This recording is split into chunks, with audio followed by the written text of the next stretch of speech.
Hello दोस्तों, सभी को राधे राधे, जय श्री राधे कृष्णा। तो दोस्तों, मैं आज सतयुग की बात कर रहा हूँ, जहाँ पे सभी मनुष्य जो है धर्म का पालन करते थे, धर्म का वहन करते थे। यानी कि चार जो धर्म स्तंभ थे वो बिल्कुल सर्वोच्च स्तर पे थे। सत्य, ज्ञान, नीति, दान, मतलब जो चार स्तंभ हमारे धर्म के थे वो बिल्कुल कायम थे उस युग में, सतयुग में, जिसको स्वर्ण युग भी बोला जाता है। फिर उसके बाद आया त्रेता युग। तो त्रेता युग में एक चौथाई भाग कम हो गया धर्म का, यानी कि धर्म 3 पैरों पर खड़ा था। मतलब धर्म 3 पैरों पर खड़ा था उस युग में, त्रेता युग में, त्रेता युग की बात कर रहा हूँ। तो फिर उसमें भगवान विष्णु ने श्री राम का अवतार लेके धर्म की पुनः स्थापना की। फिर उस युग का भी अंत हो गया। तो फिर आते हैं द्वापर युग में।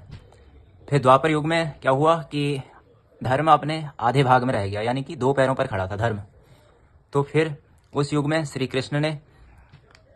कृष्ण ने महाभारत के माध्यम से जो है धर्म की पुनर्स्थापना की। तो फिर अंत तक, मतलब जो है उस युग में भी अंत तक अधर्म बढ़ने लगा, जिससे कलयुग का आरंभ हुआ। उस द्वापर युग में भी अंत में जो है अधर्म बढ़ने लगा, तो फिर कलयुग का आरंभ हुआ। तो फिर कलयुग के आरंभ में यह जो वर्तमान युग है, इसमें धर्म केवल 1 पैर पे खड़ा है, यानी कि अधर्म अपनी चरम सीमा पे है, धर्म का कोई वहन नहीं कर रहा है। तो इस युग का भी अंत निश्चित है।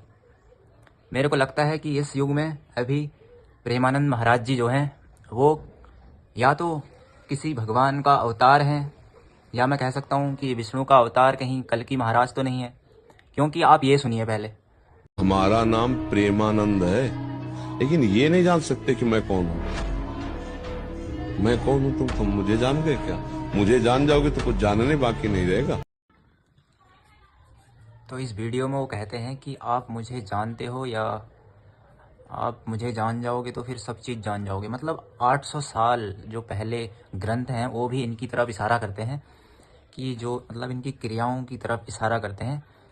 तो भाई महाराज जी अगर कल की अवतार हैं तो वीडियो को शेयर कीजिए, लाइक कीजिए, और सभी को राधे कृष्णा। और प्रेमानंद महाराज जी के जो उपदेश हैं उनको सुनिए, उनका पालन कीजिए, धर्म का वहन कीजिए। तो दोस्तों, मिलते हैं नेक्स्ट वीडियो पे, तब तक के लिए राधे राधे।